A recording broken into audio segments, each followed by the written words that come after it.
शुरुआत एक अच्छी खबर के साथ करते हैं। महानवमी के दिन मोदी सरकार ने केंद्रीय कर्मचारियों को बड़ा तोहफा दिया है।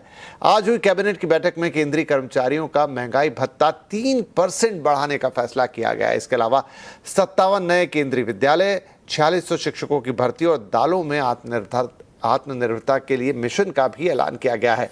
साथ ही असम में जानवरों की सुरक्षा को देखते हुए एलिवेटेड कॉरिडोर के साथ हाईवे बनाया जाएगा। सरकार किसानों से दाल खरीदेगी। रबी की एमएसपी भी बढ़ाई गई है और फसलों की खरीद के लिए करीब 85,000 करोड़ रुपए का फंड मंजूर किया गया है। केंद्रीय कर्मचारियों को बढ़ा हुआ डीए 1 जुलाई से लागू होगा।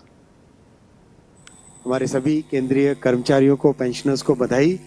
आज से 1/7/2025 से डीए और डियरनेस रिलीफ 58% हो जाएगा, यानी 3% बढ़ा। बहुत ही बड़ी अच्छी बढ़ोतरी है ये। और करीब 49 लाख एम्प्लॉयज और 69 लाख पेंशनर्स को इसका सीधा लाभ मिलेगा। 11,440 करोड़ रुपीस के आउटले के साथ आत्मनिर्भर बनना पल्सेस में ये एक नया मिशन चालू किया जा रहा है। 6 साल के इस मिशन में कई सारे नए इनिशिएटिव लिए जाएंगे।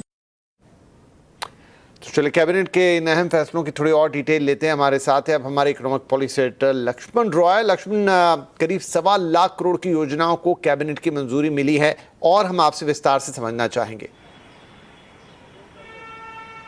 देखिए, यहाँ पे सबसे बड़ा फैसला कैबिनेट की माने तो है केंद्र सरकार के कर्मचारियों और पेंशनधारियों के लिए। यहाँ पे महंगाई भत्ते में 3% की बढ़ोतरी की गई है। जो अभी महंगाई भत्ता 55% होता था वो अब बढ़कर के 58% हो जाएगा। और इसकी सबसे खास बात यह है कि 3% की बढ़ाई हुई महंगाई दर या फिर महंगाई भत्ता डीए जिसको कहते हैं, ये महंगाई भत्ता 1 जुलाई से लागू होगा माना जाएगा। यानी जब नवंबर की सैलरी आएगी, इस महीने की सैलरी जब अगले महीने आएगी तो एरियर के तौर पर ये सारा पैसा आपको मिलेगा। तो जब दिवाली मना रहे होंगे केंद्र सरकार कर्मचारी और पेंशनधारी, तो ये महंगाई भत्ता और महंगाई भत्ते का एरियर मिलकर के एक अच्छी खासी रकम उनके खाते में आती हुई दिखेगी सैलरी के तौर पर। दूसरा जो बड़ा फैसला लिया गया वो है केंद्रीय विद्यालयों को लेकर। केंद्रीय विद्यालय में लोग एडमिशन को लेकर बड़ी मारामारी करते हैं, तो अब 57 नए केंद्रीय विद्यालय खोले जाएंगे, इसका फैसला लिया गया है। किसानों के लिए 2 बड़े फैसले लिए गए हैं। एक है दलहन। दरअसल दलहन के इंपोर्ट पर निर्भरता हमारी काफी ज्यादा रहती है। करीब 22 लाख टन दलहन का हम इंपोर्ट करते हैं। दलहन के इंपोर्ट पर निर्भरता खत्म हो, आत्मनिर्भर बने, इसके लिए आत्मनिर्भर मिशन दलहन के लिए शुरू की गई है। 6 साल में इस पर 11,000 करोड़ रुपए इस पे खर्च किए जाएंगे। दूसरा जो महत्वपूर्ण फैसला लिया गया है वो है आपको रबी फसलों की एमएसपी बढ़ाने का फैसला लिया गया है 2026-27 मार्केटिंग सीजन के लिए, जिसमें गेहूं, चना, मसूर समेत 7 फसलों की एमएसपी बढ़ाई गई है।